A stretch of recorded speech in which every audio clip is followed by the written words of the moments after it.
مجسمے۔ گلجی نے وقتاً فوقتاً مجسمہ سازی کی۔ ان کے ابتدائی کاموں میں سے ایک 1960 کی دہائی میں بنایا گیا جو نچلی منزل کی گیلری میں موجود ہے۔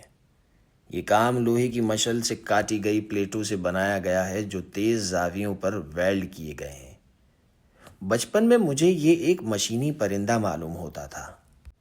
1970 کی دہائی میں گلجی نے اسلامی خطاطی کو مجسمہ سازی کے لیے استعمال کرنا شروع کیا۔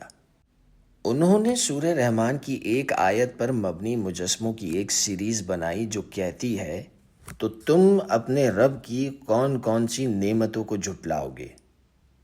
ان میں سے ایک مجسمہ میوزیم کی دوسری منزل پر دیکھا جا سکتا ہے۔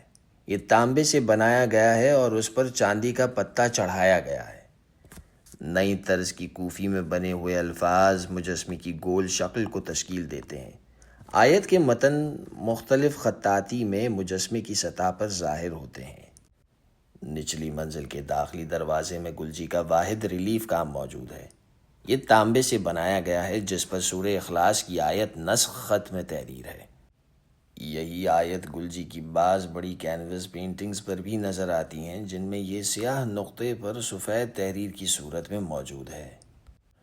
گلجی نے پاکستان میں عوامی مجسمے بھی تخلیق کیے۔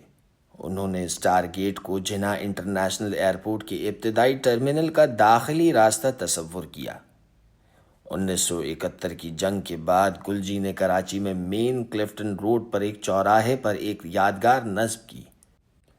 اس کام کے لیے انہوں نے جنگ میں تباہ شدہ ہوائی جہازوں کے فیوزلاج استعمال کیے اور ان سے اللہ کا لفظ بنایا، تاہم یہ یادگار بعد میں ہٹا دی گئی۔ 1980 کی دہائی میں گلجی کو اسلام آباد میں فیصل مسجد کے لیے چاند، ممبر اور محراب تخلیق کرنے کا کام سونپا گیا جو ترک آرکیٹیکٹ ویدت ڈیلوکئی نے ڈیزائن کی تھی۔